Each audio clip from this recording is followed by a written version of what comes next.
Good afternoon again. Just in case somebody new, welcome to the Hudson Valley History Reading Festival.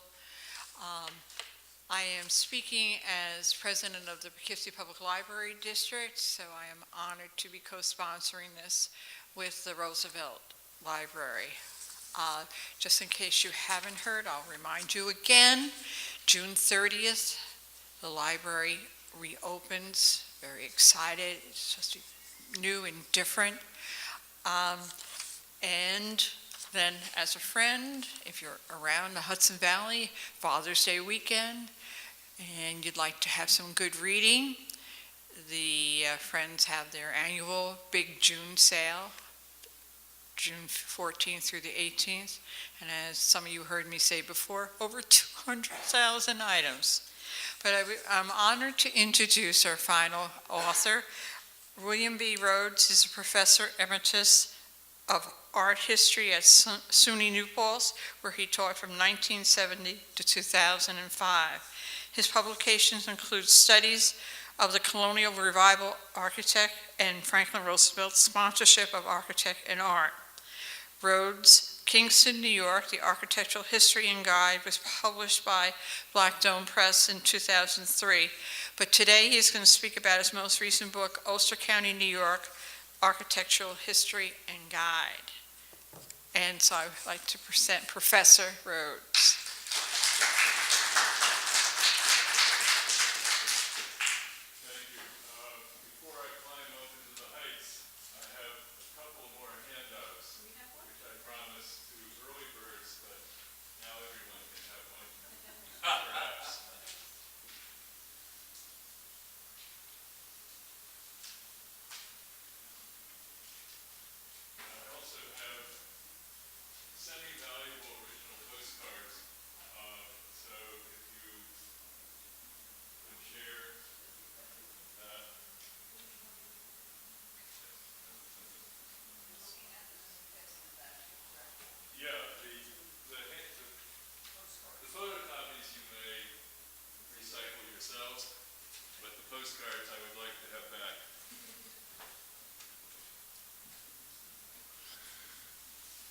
Well, I'm delighted to be here on this beautiful afternoon at the FDR Library, and it's really nice that two of my favorite organizations are sponsoring this event.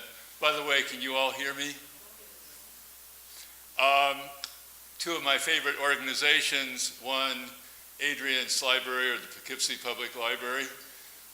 Since I arrived in New Paltz in 1970, I've spent a fair amount of time in the Adrian's Library in Poughkeepsie, particularly studying the Helen Wilkinson Reynolds papers, which relate to early architecture in the Hudson Valley and to Franklin Roosevelt's interest in the early architecture of the Hudson Valley. So Adrian's has been very welcoming of me over the years.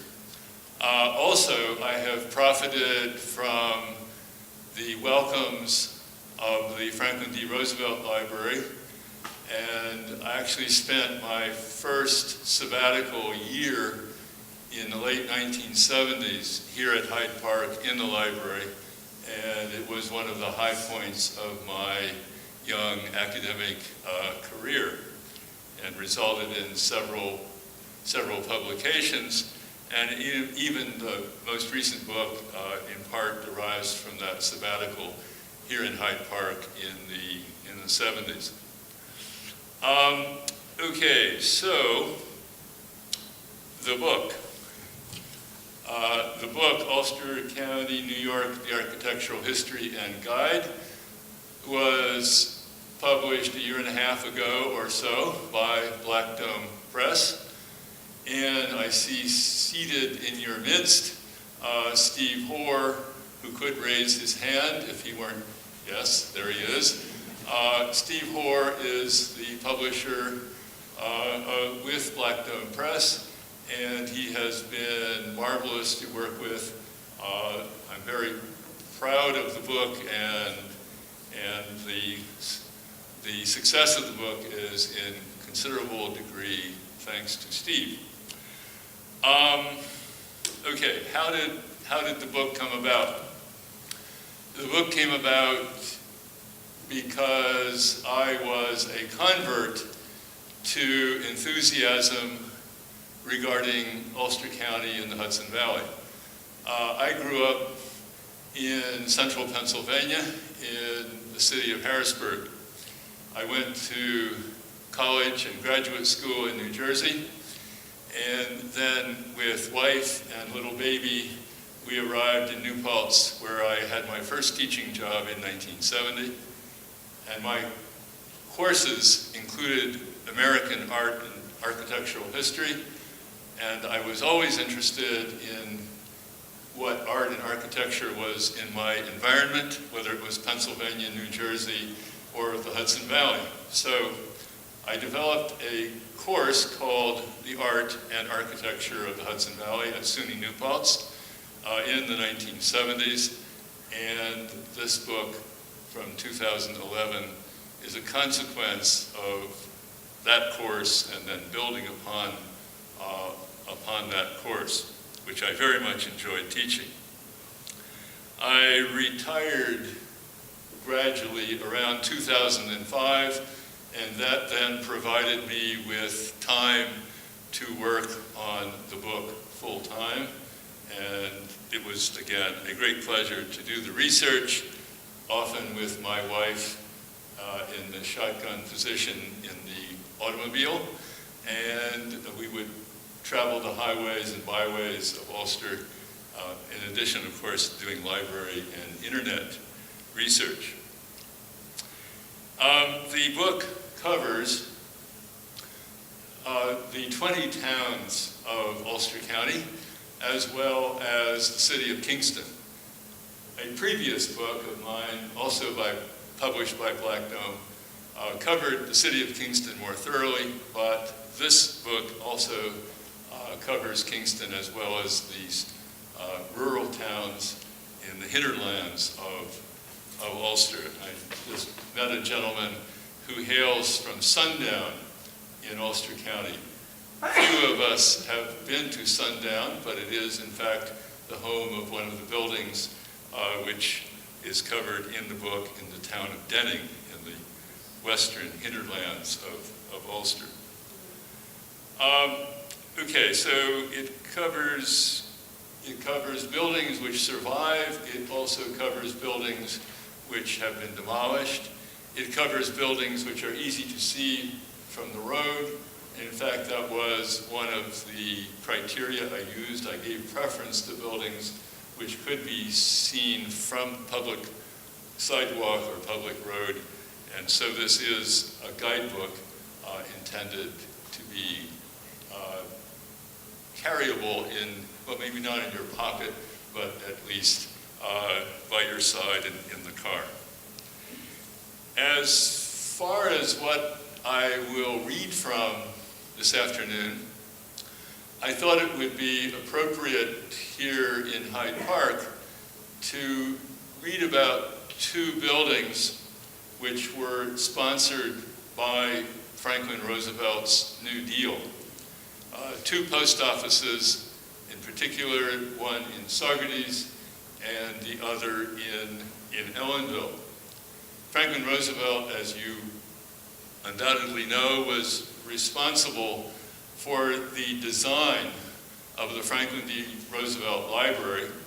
He sketched it himself. He wanted it to resemble the old Dutch stone houses of the area. Franklin Roosevelt was a dedicated amateur architect. It was one of his principal hobbies, and one of the ways he thought he could pass on his legacy to future generations, in other words, to us. So, in Dutchess County, there are 4 post offices that FDR took a very keen interest in designing. The Poughkeepsie Post Office, the Wappingers Falls Post Office, the former post office in Wappingers, the Hyde Park Post Office, of course, and the Rhinebeck Post Office. So Franklin Roosevelt's heart belonged to Dutchess County, but Ulster being just across the river and with some ancestral links to the Roosevelt family, Roosevelt also took an interest in those two Saugerties and Ellenville post offices in ways which I regret to say he did not extend his post office design interests to central Pennsylvania. So it's one of the reasons I had to move here. So without further ado, let me read to you about, first of all, the Saugerties post office, which you may find on the handout. Saugerties Post Office, the former post office, Main Street, Saugerties, 1934, 1936, designed by Lewis M. Simon, supervising architect of the Treasury, on the National Register. At first glance, this building resembles hundreds of other one-story brick post offices with white classical entrances built across the country in the 1930s by the federal government. Its Georgian or colonial revival style was widely adopted, especially for post offices in the East, out of respect for traditional design in the region. However, a closer look at the walls and a reading of the design correspondence revealed that President Roosevelt and the local citizenry made an effort to tie the building to the region, especially by selecting specific types of brick and stone. In the depths of the Depression, Roosevelt's New Deal used federal construction projects to put people to work and bolster the economy. Roosevelt personally enjoyed planning and overseeing construction when he was Assistant Secretary of the Navy and Governor of New York. As president, these interests continued, and his modest involvement with planning the Saugerties Post Office in 1934 was a sign of his later, more serious involvement with the design of 4 post offices in his own Dutchess County, as well as the Ellenville Post Office in Ulster. Frederick E.W. Darrow, an attorney and a Republican with old Hudson Valley Dutch ancestry and an interest in local history, lived in New York City and in Saugerties, 200 feet from the site of the proposed post office. In April 1934, Darrow wrote to the Procurement Division of the Treasury Department, which had charge of post office design and construction, urging its officials to call for bluestone walls, since Saugerties was the home of the bluestone industry. He further recommended that Henry Corse, who had designed houses in Saugerties, be hired as consulting architect. Corse was a native of Saugerties, had an office in New York, and completed grand houses on Long Island and in Florida, as well as the Steenkin estate in Saugerties, but did not secure the consultancy for his hometown post office. Over the next months, government architects completed drawings and were about to announce awarding of the construction contract when in November 1934, Darrow wrote a postcard. Postcard, you know, they're important documents for presidents to read. Darrow wrote a postcard to FDR's secretary requesting presidential intervention to secure native stone or brick for the walls of the new building. Senator Royal Copeland was also lobbied by influential Saugerties residents who wanted local bluestone, which would boost local employment rather than generic cast concrete. By November 19, the Procurement Division had agreed to substitute bluestone for the facade's cast concrete water table, windowsills, and key blocks. The president himself entered the fray on behalf of local materials, sending a memo to Admiral Christian Joy Peoples, Director of Procurement. It would be a fine thing if this building could be built of stone, which is the natural building material used by the earlier settlers. If it does, would it be possible to use, early settlers? Perhaps it would not add greatly to the cost. If it does add greatly to the cost, would it be possible to use a local brick instead of one made at a distance? That's FDR writing. People sent an engineer to Saugerties and passed along to Treasury Secretary Morgenthau his report that there are no quarries available for the production of bluestone in quantities sufficient to construct this building entirely of stone, and further, there are no buildings in this city that have been built entirely of this bluestone. In the end, Saugerties citizens, who feared that further insistence on bluestone might seriously delay the whole project, had to be satisfied with local brick and, on the facade and two side elevations, bluestone trim. Mr. Darrow was pleased with his partial victory and thanked the White House for its role, going so far as to write, "As a Republican, I have trouble in defining the latitude and longitude of the NRA, the National Recovery Act, but that it might result in the national religious awakening." A good Republican joke. The brick chosen was made by the Washburn Brothers Brick Company of Saugerties, while the bluestone was supplied by the Adam Ross Cut Stone Company, headquartered in Albany. Although no longer a post office and shorn of its double-hung window sash with 12 over 12 window panes, the brick walls' bluestone trim remain as reminders of FDR's and the New Deal's dedication to regional traditions. So that is the passage on Saugerties. Do you have any questions? Yes? Well, what is the building now? The building is now an office building for the HITS, the Horse Show in the Sun, which is the great rising enterprise in Saugerties. Yes? So where Are is it? those companies still in business that provide that brick, or is it now? Washburn certainly is not. There are no bricks made along the Hudson any longer. Sir? And frankly, I don't know about Adam Ross Cut Stone. I should find that out. There is still stone quarried in the Albany area. Our daughter lives in Greenville, and there's a considerable active quarry near Greenville, south of Albany. Yes? You mentioned HITS, so is it part of the Diamond Mills thing, or is it a different location? It's a different location. It's on Main Street, very near the main traffic light crossroads in the center of the village of Saugerties. Post offices in the good old days, were always located at the core of the village.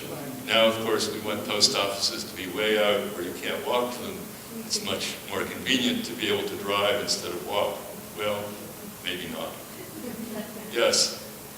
In the back? I'm sorry, I came in late, so did you mention that there's any relationship to the Hyde Park Post Office and the schools and Pepsi and Rhinebeck? Yeah, I did mention that FDR took a personal role in helping to design, or interfering better, interfering with the government architects designing of the 4 Dutchess County post offices, and he also insisted, as you mentioned, on the use of local stone for the Hyde Park schools built during his presidency. And that's from the quarries and Saugerties? No. I mean, his insistence was that these be Dutchess County stones, as much as possible from old stone walls dividing fields, or in the case of Rhinebeck Post Office, from the ruinous Kip Beekman House. If you're curious about this aspect, your speaker wrote an article for New York History Journal in 1978 on FDR and his revival of Dutch colonial stone architecture for these buildings. And of course, his mother's mansion was one of his first adventures in reviving local stone, the wings of Springwood. FDR oversaw the use of local stone from the Roosevelt estate for the additions to the earlier house. Okay.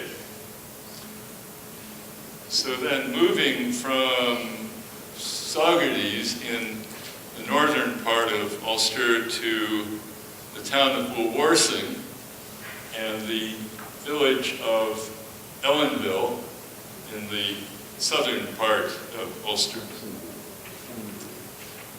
So the Ellenville Post Office, 1 Liberty Square, 1939-1940, architect Rudolph Stanley Brown, and listed on the National Register. Thanks to the vigorous lobbying of Ellenville citizens, President Franklin D. Roosevelt prevailed upon his New Deal bureaucracy to provide Ellenville with a handsome stone post office in the Dutch colonial manner. While FDR ordered 4 such post offices for communities in his native Dutchess County, Ulster County would receive only this one in Ellenville. In 1934, for their new post office, Saugerties citizens had requested bluestone from the president, but his mild enthusiasm for their cause resulted only in bluestone trim on a brick exterior. In 1938, New Paltz and Highland were listed among communities eligible for new post offices, but no other New Deal post offices were built in the county. Sad to say, New Paltz has a very ordinary post office. The site of the new post office in Ellenville was announced in December 1937 as the Eaton property, whose mid-19th century temple porticoed house would yield to the post office. By April 1939, people in the county were aware that the procurement division of the Treasury Department, which had charge of all post office design and construction, was planning to put up a brick building with bluestone trim. This combination had satisfied Saugerties. Brick was standard for post offices across the country, and the nearby Hunt Memorial was brick. Nevertheless, Kingston lawyer and city court judge Bernard A. Culleton objected to brick. Procurement replied that the local residents wanted the building to be harmonious with others on the village square, none of which was of stone. The colonial design was said to be in keeping with the tradition of the vicinity. Community leaders were not placated and mounted a campaign to obtain a design more accurately reflective of local colonial tradition. On May 1, 1939, while FDR was dedicating the new Rhinebeck post office, built at his command of stone from the ruin of an early Dutch colonial house, and in the form of that house, Tuthill McDowell, supervisor of the town of Woolwarsing, wrote to the president requesting that Ellenville Post Office be constructed of fieldstone. Ellenville Mayor Benjamin S. Parks and other community leaders followed with a telegram to the president on May 9. This is the telegram. Since reading Rhinebeck dedication, our Dutch settled community upset about new brick office planned for Ellenville. Village lies 28 miles up Rondout Valley from Kingston on Kings Highway, from which are visible 99 pre-revolutionary stone houses. We wish replica of one, and there is available stone for incorporation in it from house used as state capital during burning of Kingston. Please make possible. FDR also heard from his Hyde Park rector Frank R. Wilson, and assured Rector Wilson on May 10th, "I will stop that brick right away!" Exclamation point. The mayor, supervisor, and community leaders received more formal word from the president in a letter of May 19. I have requested the architects of the Treasury Department to redesign the facade of the Ellenville Post Office in keeping with the traditional architecture of the Rondout Valley and making use of native stone. FDR had conferred with procurement and gave Ellenville much of what was requested, but he did not insist upon a replica of an early house, and he did not specify stone from any particular source.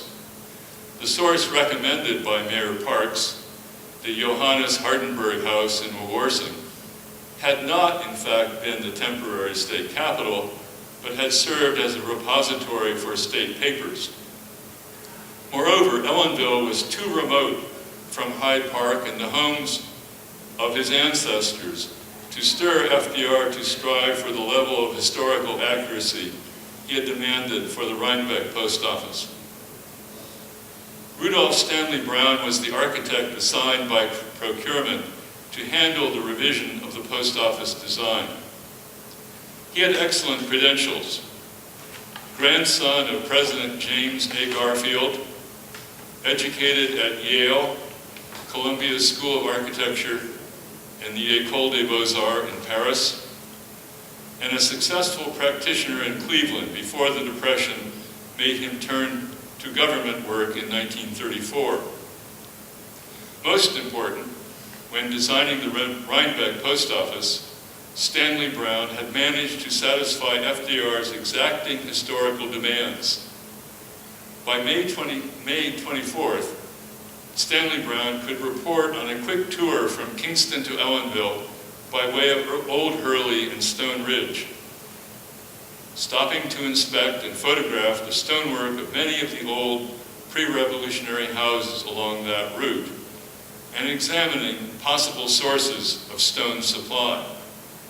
Those sources were quarries, not derelict houses. Ulster County bluestone had, in fact, recently been used in building the porch and fireplace of Top Cottage, the Dutch colonial-style retreat FDR designed for himself at Hyde Park. The Kingston Daily Freeman proposed that the Ulster bluestone will stand as a monument to an area industry.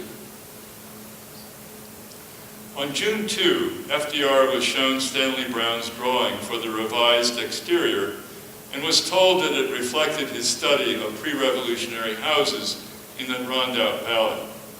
The walls are to be of native stone, limestone, fairly regularly coursed on the front and laid random on the sides, as seems to be the custom in the old houses.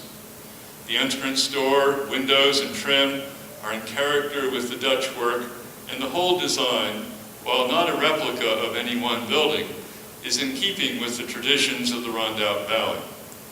FDR wrote, "Very good," and the project proceeded without further presidential involvement. Since the local citizens had feared that the lobbying against brick would seriously delay or even cause cancellation of the new building, but publication of FDR's May 19 letter set these fears to rest. Still, detailed drawings took time to revise, and construction bids were not requested until November, when Stanley Brown's attractive perspective drawing and a description of the building appeared in the Ellenville Journal. It was pointed out that the walls would be of native stone, except for the gable ends of wood, as in early Dutch colonial houses in the valley. The cupola and its bell, according to the Daily Freeman, gave the building the appearance of America's old town meeting halls of a century or more ago. New Deal post offices ordinarily do not have bells. Perhaps the Liberty Square address suggested its inclusion here. The bell was cast by McShane in Baltimore, and the artistic weather vane crowning the cupola spire was wrought by Eastern Ironworks of New York City. The cupola with weather vane may have been inspired by one atop a new stone bank in New Paltz that Stanley Brown had admired. The building was completed in October 1940 and opened with little fanfare. The president expressed no interest in attending a ceremony. Supervisor Tuthill, a Democrat, had been defeated in November 1939, and the local citizenry were apparently content to have no formal opening. So that concludes the section on the building. I would be extremely happy to descend from my heights and sign copies of the book, or I could drone on and on about the mural within the building. What's the mural? Would you like to hear A little bit about the mural? We have the murals in Hyde Park and so forth. When it gets to be too much, you can just sort of exit out the back door. The design of the interior of Ellenville Post Office remained much as it had been in the original plan for a brick building. The L-shaped lobby is surprisingly spacious. What appears on the outside to be a building of modest residential scale turns out to be much larger. The lobby is paneled in white oak, but its most distinctive feature is Louis Boucher's mural depicting the naming of Ellenville in 1823. And the second page on the photocopy is a drawing by Boucher for this mural. Ellenville citizens began pushing for a mural just as construction of the building was getting underway in January 1940. D.O. Johnson, president of a local lumber and coal company, wrote his friend Olin Dowes, the artist of the Rhinebeck murals and a family friend of the Roosevelts, to express the hope that Olin Dowes would paint murals in the Ellenville post office. Dowes had his hands full painting murals for FDR in Rhinebeck and then in Hyde Park. You are perhaps familiar with those Rhinebeck and Hyde Park murals by Dowes. So Dowes wrote Edward Bruce, head of the Treasury's mural program, urging a mural for Ellenville. Bruce's office selected Louis Boucher and in January 1941 invited Boucher to submit sketches for their review. He would be paid $1,000 for a panel some 14 by 5 feet, painted on canvas. Boucher accepted the commission and, following customary practice for post office muralists, went to the site, interviewed local people about a suitable subject pertinent to the area, and began to research that subject. Reporting to Washington on April 6, 1941, Boucher, in good humor, described his discussions in Ellenville with Tuthill McDowell, now postmaster, and another official who is an Irishman and violently anti-British. That official wanted Boucher to paint a massacre by the Indians led on by the vicious Redcoats. McDowell and Boucher were not keen on this subject, and the artist's supervisor in Washington, Edward Rowan, agreed that, quote, massacres are out. This office is not interested in taking any part in continuing or abetting any racial prejudice. McDowell was probably responsible for suggesting that the mural depict the tale of the naming of the place, Ellenville, as recounted in local history books. Boucher proposed that his mural retell the story of the meeting at the old corner store when it was decided to ask the federal government for a post office. The village had no name, and apparently no one could think of a name, but a name was necessary before asking for a post office. Finally, someone was dispatched to ask the women about it, and a belle of the village, whose name was Ellen, said, "Why not call it after me, Ellenville?" According to Catherine T. Terwilliger, the Ellen in question was Ellen Snyder, an attractive young visitor whose death in 1882 was mourned in the village named for her. The subject was quaint and mildly amusing, just the thing for a non-controversial mural paid for by taxpayers. New Deal muralists treating historical subjects were expected to do historical research to achieve a level of historical accuracy, especially if President Roosevelt might decide to look over the sketches with a sharp eye for anachronisms. Boucher was frank. He had been unsuccessful in finding old prints of the area that could serve as the basis for his mural.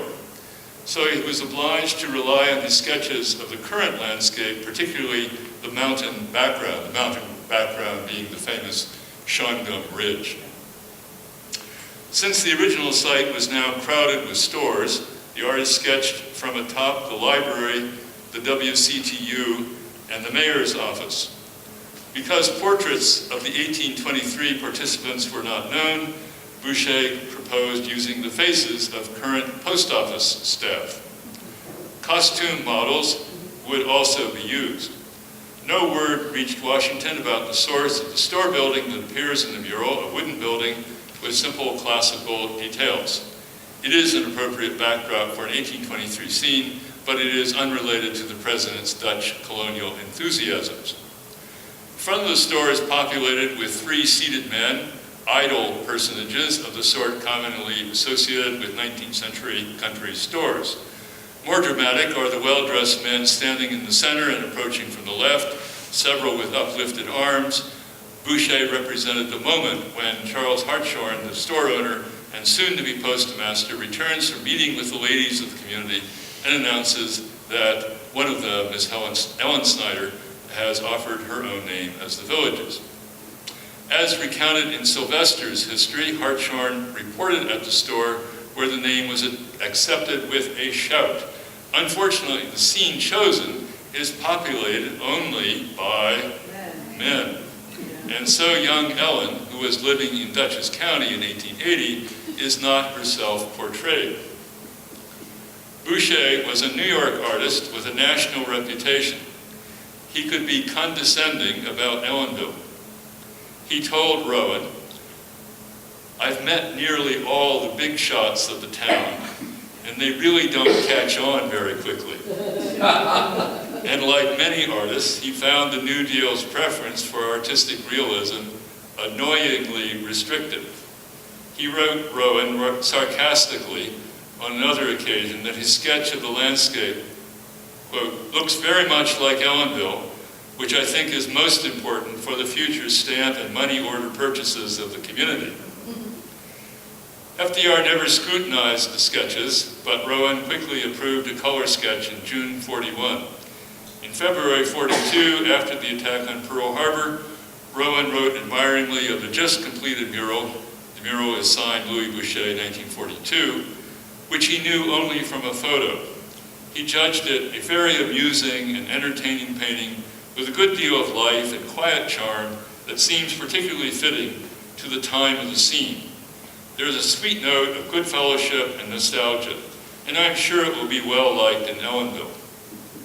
McDowell considered the mural beautiful and told the artist that it fits perfectly with the style of the building. He and others in town wanted Boucher to paint additional murals in the lobby, but no more were done. Roosevelt's administration was focused on winning the war. Ellenville's principal historian, Catherine T. Terwilliger, whom I met as a young scholar, Catherine T. Terwilliger was no fan of Roosevelt and concluded in 1972 that the mural stemmed from the artist's imagination. You know, it's a really bad idea to create a historical mural from your imagination. Well, that's what Terwilliger thought. Nevertheless, the Ellenville Post Office and its mural are the outstanding examples of New Deal architecture and public art in Ulster County. And aside, I'm just curious if the 2 dogs are identifiable as male or female. So we might have a bitch in the group. Yeah. So again, the question was, There's 2 dogs. One's Two sitting dogs, one down male, one and female, one's okay. standing up, so you can't tell from the one standing All up. right. But the one sitting down, I'm curious if it Yeah. happens to be identifiable you as know, male or it's been female. a while since I Female. was in the Ellenville Post Office. Yeah. The next time I go, I Take a will. good look, because he or she is, one is sitting down, so you should be able to tell Okay. whether it's male or Okay. female. If it's female, it's kind of This a is the fun sort of thing. question which the New Deal critics paid strict attention to. Male or female dog? No, but then you have a This bitch. could ruin an artist's career. But then you have a bitch in the group, so you would have a female in the. You're quite right. Yeah, And this- it's an interesting point of. There's two I'm parts. actually serious. This could be an issue for a New Deal critic. Yes. Yes. Question about the book. What time period does it cover? Good question. Yes. The book covers from the late 17th century, in other words, earliest structures, to around 1950. So it goes a little bit beyond the New Deal. I guess one of the last buildings is an outdoor movie theater, which used to be on Route 28 outside of Kingston. Yes. Can you tell something about the Kingston post office that was demolished? I once saw a photo of it. Yes, the Kingston post office that was demolished is probably the single most lamented building lost in Ulster County. It was built around 1900, and it was designed in Washington, and it was designed in the currently fashionable French Beaux-Arts style, classical style. And it was that style which Franklin Roosevelt got away from. He wanted something more regionally based in the Dutch stone way than French classicism. But at any rate, yes, the Kingston post office was a great example of turn-of-the-century classicism. It was demolished in the late 1960s, just before I arrived in New Paltz.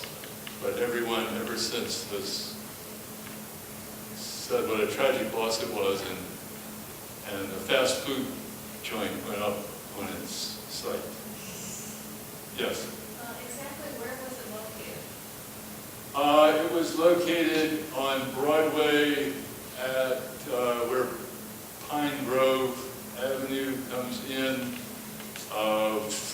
It's across from the Armory on Broadway,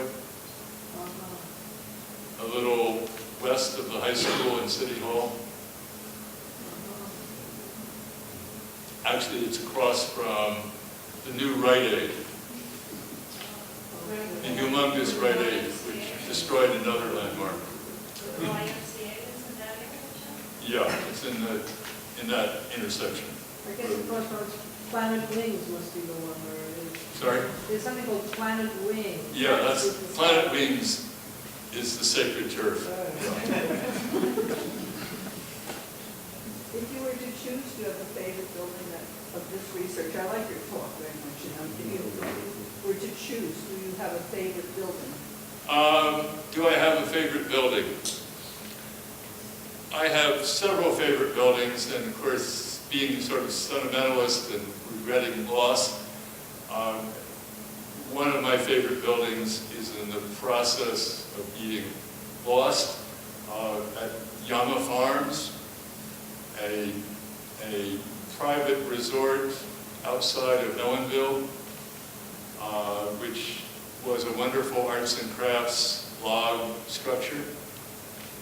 And it had associations with John Burroughs and other luminaries. And its current owner is not sympathetic to the history of the place. There. The cover of the book, which we are all very proud of, shows Mohonk Mountain House, which flourishes and thrives and is a spectacular site. And very interesting architecture too. Mohonk is very unusual among private enterprises in that Mohonk Mountain House has its own archive with an archivist. And so they are very careful in preserving their records and very welcoming to interested parties who want to look at Mohonk's records. All right, folks, let's give Professor Rhoads a